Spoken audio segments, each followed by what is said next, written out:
Ron Sebold grew up in the suburbs of Toledo on the shores of Lake Erie. The Army brought him to Texas in 1978, and after his service, the UT Drama School brought him to Austin. A popular and talented actor, Ron nonetheless turned his energies to writing and coaching other writers. His first book was a novel, Viral Times. But as a lifelong baseball fan, Ron knocked one out of the park with his family memoir, Stealing Home. It weaves a memorable story about his role as a divorced dad and the lessons he learned during a summer trip to catch 9 baseball games in 8 states over 11 days.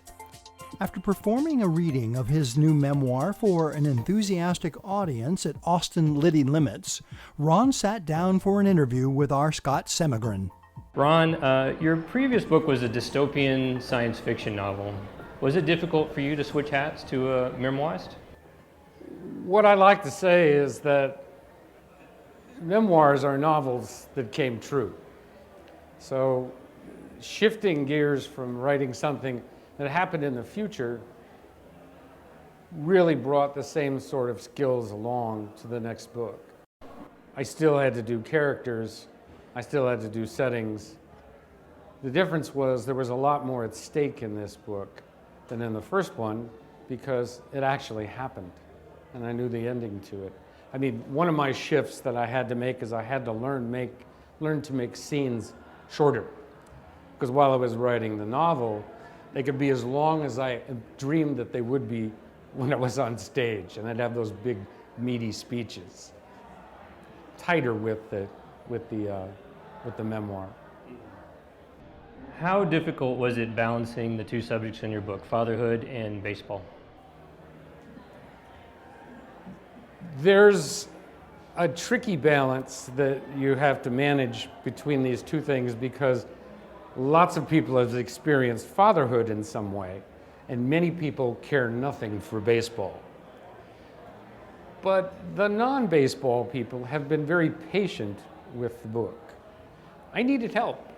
I got help from a workshop reading group that I led, as well as an editor, so I could find the balance that I might not bore the non-baseball people and at the same time do the fatherhood stuff that I knew was going to drive the entire book.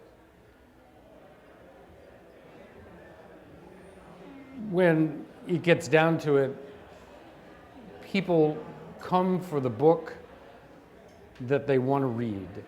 Come for the baseball, stay for the parenthood, or come for the parenthood and stay for the baseball. What does literary success look like to you? It looks a lot like this, right here, right now.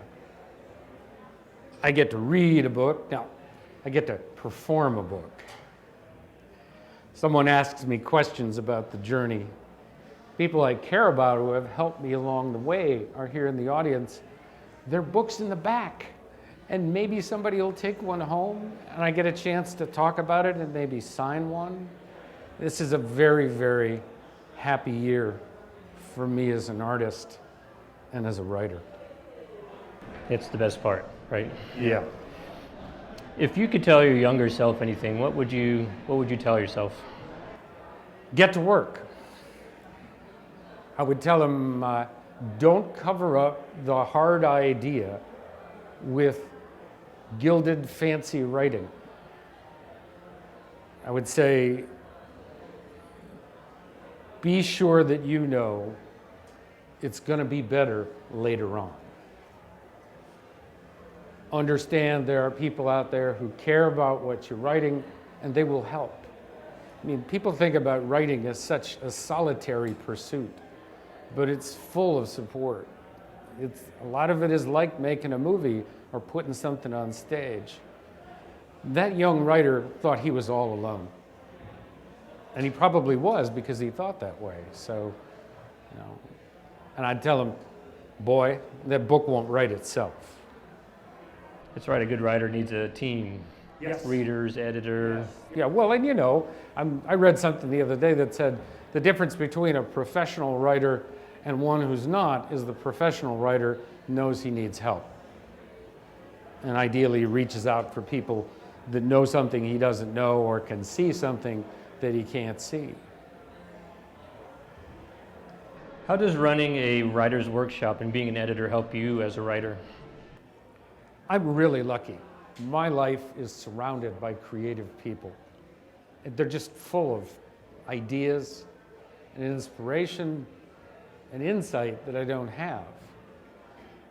Also, with running a writing workshop and an author coaching practice, I get the opportunity to learn things that I have to pass along. They say we teach to our deficiencies. And I have plenty of deficiencies to teach to while I have people to help with their books. Do you read your book reviews, and how do you deal with the good ones and the bad ones? I read every one. Old habit from when I was on stage. We'd rush to the newspaper and the weekly and we'd go, did they mention me? So they always mention me when they're writing a book review. Right. And I revel in the good ones, and I really hold my breath when I open up the emails from Kirkus and Forward and Indie Reader, and oh, they liked it. It's that Norma Ray moment. Right. They like me. They like me. They really, really like me. Right. And for the ones that are not good, they're teachable moments. Not because anybody's going to be teaching me about writing from a bad review, but it's a moment for me to learn how to give them grace because they have an opinion and they're entitled to it, and they connected with the work in some way, even if they didn't like it. I mean, the only thing we can really do is try and get them to read. The rest of it is sort of out of our control, really. Have you received a bad review that you felt was helpful? I only have one so far that's curious. It showed up on Goodreads almost immediately. It was, thoughts soon. And that was it. And I think she gave me 3 stars on a 5, and everybody's going, I wonder what that's about. Does your family support your career as a writer? What does your son think of being one of the protagonists in this new book? Well, so my family supports me as a writer in ways both literally and spiritually. My wife is a yoga teacher. She has 3 DVDs, and together we buck each other up on the bottom line while we're creating stuff. It's really important. We read each other's things, we consume each other's things before the rest of the world can. There's no greater gift than somebody who loves you and can be honest with you at the same time. And you love them after they're honest with you. Nikki absolutely supported me in this particular book because we'd go to lunch and I'd ask him, what happened there? And he said, well, I think we ate the Tomei triple and then there was this, and he'd say, Dad, I think you got the details on this one. So, I mean, for him, he gives me his forbearance. He puts up with whatever my version of the story turns out to be. Because, like I say in the book, memory is a map that's drawn by people who were there. The actual truth of what goes on is sometimes between the lines as well. So his grace in that, and letting me know that it's okay for me to tell my story, that he was a part of, what a gift. Excellent. So right now is the time in our show where we do the lightning round. It's something that we stole from inside the actor's studio with James Lipton, who stole it from Bernard Pivot, who stole it from Marcel Proust, and on and on. So the first question is, what's your favorite word? Safe. What's your least favorite word? Bully. What turns you on? Movie soundtracks and happy memories that make me cry. What turns you off? Willful, arrogant ignorance. What is your idea of happiness?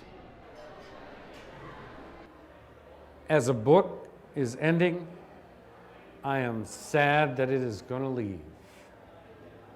Who's your favorite author besides Scott Simmergren? Larry McMurtry. Excellent. If you could be a character in a well-known novel, who would you be? Augustus McCrae in Lonesome Dove. What profession other than your own would you like to attempt?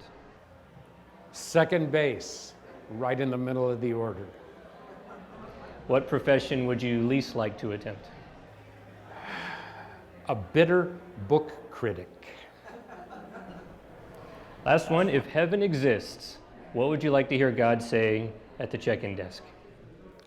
Your books are right up by the register. People have been asking if you'll read them a story.